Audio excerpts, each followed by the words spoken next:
This is another video in my series on alternating current. In this video, I'm going to continue to look at complex power. This will be the third and last in this short series of 3. You can find this topic in my course entitled Power Analysis in AC Circuits. You can access this and my other courses on my Stan Store at this web address.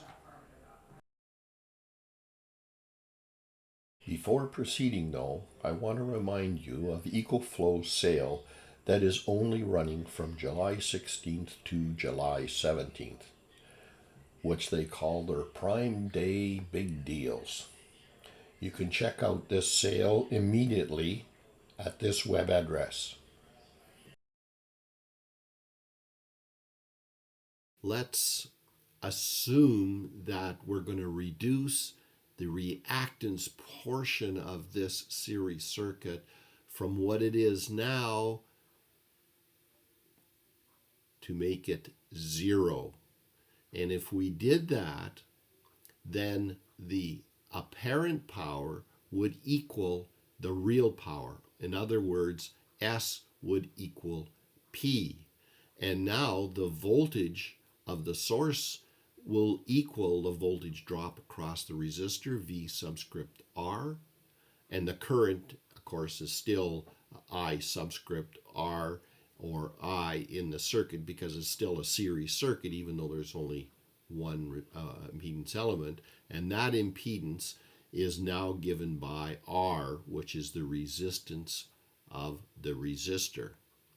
So now if we took a look at the complex power, S is equal to V times I conjugate,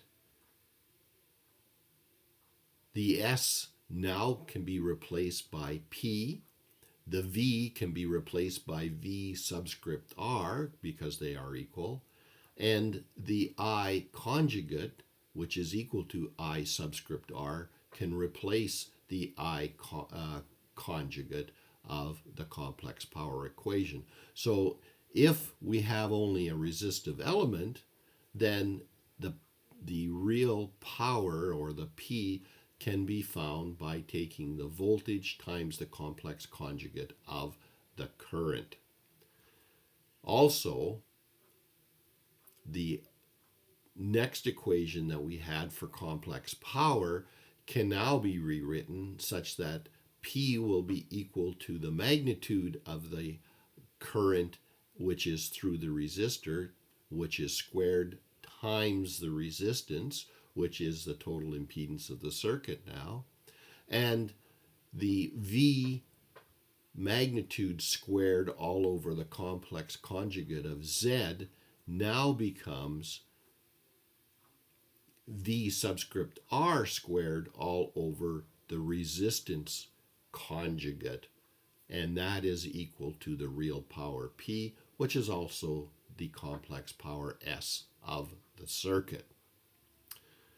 And finally, since we only have resistance in the circuit, the current and the voltage phasors are in phase and at 0 degrees. So all of the conjugate values are equal to the actual values, which means we can remove the asterisks in our equations.